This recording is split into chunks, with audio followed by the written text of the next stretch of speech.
Baik, Assalamualaikum warahmatullahi wabarakatuh. Perkenalkan, nama saya Abdul Ramadan dengan NIM 1122082. Pada kali ini saya akan menjelaskan materi mengenai subnetting. Yang pertama itu apa itu subnetting? Nah, subnetting adalah teknik dalam jaringan komputer yang membagi jaringan besar menjadi jaringan yang lebih kecil yang dikenal sebagai subnet. Hal ini memungkinkan pengguna lebih efisien dari alamat IP dan meningkatkan kinerja jaringan. Selanjutnya, manfaat subnetting. Yang pertama itu pengaturan trafik jaringan. Subnetting memungkinkan pengaturan dan manajemen trafik jaringan yang lebih efektif dengan membatasi jumlah perangkat dalam setiap subnet. Nah, pengaturan trafik jaringan adalah pengelolaan dan kontrol lalu lintas data yang mengalir melalui jaringan komputer. Ini melibatkan pengaturan dan pengelolaan bandwidth, pembagian prioritas, dan penerapan kebijakan untuk mengoptimalkan kinerja jaringan. Dengan mengatur trafik jaringan secara efektif, organisasi dapat memastikan penggunaan sumber daya jaringan yang optimal dan menghindari bottleneck yang dapat mempengaruhi kinerja. Kemudian yang kedua ada keamanan yang ditingkatkan. Dengan menggunakan subnetting dapat diberlakukan kebijakan keamanan yang lebih ketat pada setiap subnet, mencegah akses yang tidak diotorisasi. Nah, keamanan yang ditingkatkan mencakup implementasi langkah-langkah untuk melindungi jaringan dan data dari ancaman keamanan. Ini bisa melibatkan firewall, enkripsi data, kontrol akses, deteksi intrusi, dan kebijakan keamanan yang ketat. Dengan meningkatkan keamanan, organisasi dapat melindungi informasi sensitif, mencegah akses yang tidak sah, dan mengurangi risiko kebocoran data atau serangan terhadap sistem. Dan yang ketiga itu penghemat alamat IP. Dengan membagi jaringan besar menjadi subnet yang lebih kecil, akan ada penghemat pada penggunaan alamat IP yang sangat berharga dan terbatas. Nah, penghemat alamat IP ini berkaitan dengan efisien penggunaan alamat IP dalam suatu jaringan. Nah, subnetting adalah salah satu metode yang digunakan untuk membagi alamat IP menjadi bagian-bagian yang lebih kecil, memungkinkan alokasi alamat dengan lebih efisien. Dengan cara ini, organisasi dapat mengelola jumlah alamat IP yang dimiliki dengan lebih bijaksana, menghindari pemborosan, dan mendukung pertumbuhan jaringan tanpa kekurangan alamat IP. Selanjutnya, cara subnetting. Langkah pertama yaitu pemilihan jumlah subnet.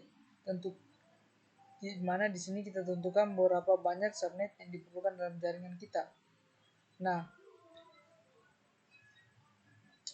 identifikasi dan tentukan jumlah subnet yang diperlukan sesuai dengan kebutuhan jaringan. Misalnya, apakah kita memerlukan subnet terpisah untuk departemen tertentu atau untuk lokasi fisik yang berbeda. Kedua, perhitungan alamat IP. Nah, hitung jumlah bit yang diperlukan untuk mewakili jumlah subnet yang dipilih.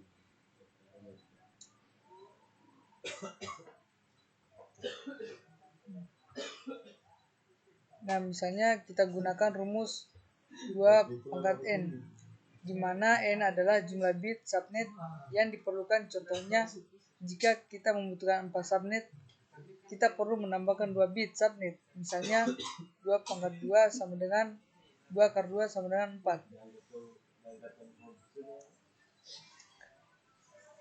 Kemudian langkah ketiga, pembagian alamat IP. Bagi alamat IP menjadi subnet dengan menggunakan aturan yang telah ditentukan. Pastikan bahwa setiap subnet memiliki rentang alamat IP yang sesuai dengan kebutuhan dan tidak tumpang tindih dengan subnet lainnya. Yang keempat, langkah penetapan subnet mask. Nah, ini memastikan bahwa setiap subnet memiliki pembatas yang jelas dan dapat berkomunikasi dengan subnet lain sesuai dengan aturan yang telah ditetapkan oleh subnet mask. Dengan mengikuti langkah-langkah ini, kita dapat berhasil melaksanakan proses subnetting dan jaringan kita yang membantu dalam pengaturan dan manajemen yang lebih baik dari alamat IP serta kontrol lalu lintas dalam jaringan. Kemudian analogi.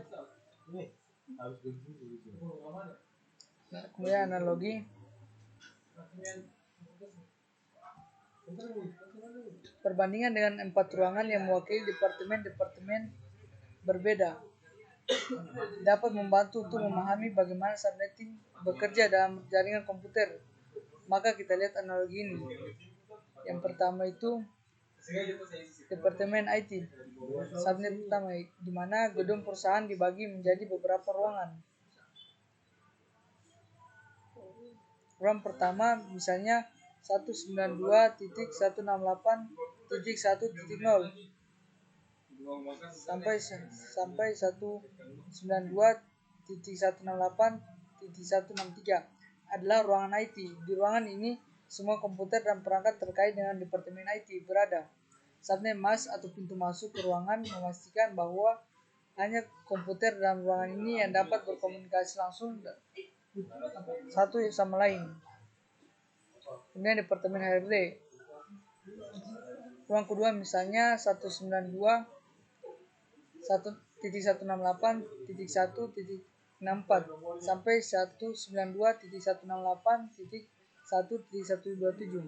Nah, mewakili departemen HRD.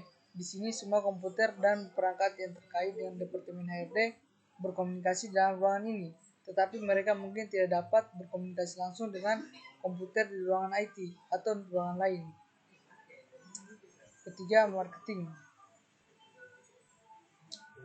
Ruang ketiga misalnya 192.168.1.128 sampai 192.168.1.191 adalah departemen pemasaran.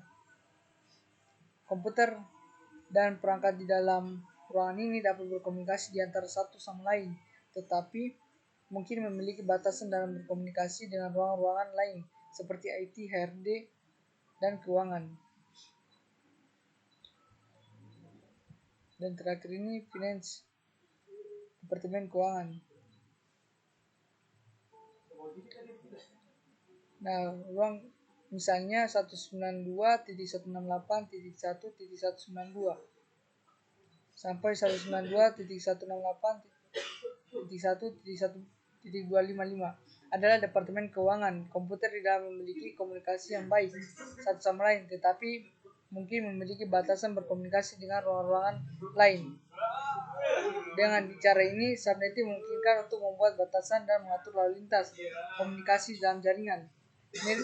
Mirip dengan bagaimana departemen-departemen yang berbeda di sebuah gedung perusahaan memiliki batas komunikasi dan akses terhadap satu sama lain. Analogi ini membantu memahami konsep subnetting dalam konteks pembagian dan pengelolaan sumber daya jaringan. Kemudian menghitung subnet mask. Subnet mask adalah angka yang menentukan jumlah bit yang digunakan dalam alamat IP untuk mengidentifikasi subnet dan perangkat dalam subnet tersebut. Misalnya subnet mask 24 menggunakan 24 bit pertama dari alamat IP untuk subnet dan 8 bit terakhir untuk perangkat dalam subnet. Selanjutnya, penerapan subnet dalam jaringan. Jaringan perusahaan. Jaringan perusahaan yang besar dapat diatur menjadi beberapa subnet untuk meningkatkan keamanan dan efisiensi. Kemudian kedua, penyediaan layanan internet atau ISP. ISP menggunakan subnetting untuk menyediakan jaringan yang andal dan efisien kepada pelanggan. Dan terakhir itu jaringan kampus. Jaringan kampus yang besar dapat diatur menjadi subnet yang lebih kecil untuk mengorganisir dan mengelola lalu lintas data. Mungkin itu saja. Saya lanjut ke yang bagian terakhir, yaitu kesimpulan. Subnetting adalah teknik yang penting dalam pengelolaan jaringan yang memungkinkan efisiensi dan keamanan yang lebih baik. Dengan membagi jaringan besar menjadi subnet yang lebih kecil, masalah seperti lalu lintas jaringan berlebih dan keamanan dapat diatasi dengan lebih efektif. Mungkin itu saja penjelasan singkat saya mengenai subnetting. Mohon maaf bila ada salah kata. Wabillahi taufiq wal hidayah. Wassalamualaikum warahmatullahi wabarakatuh.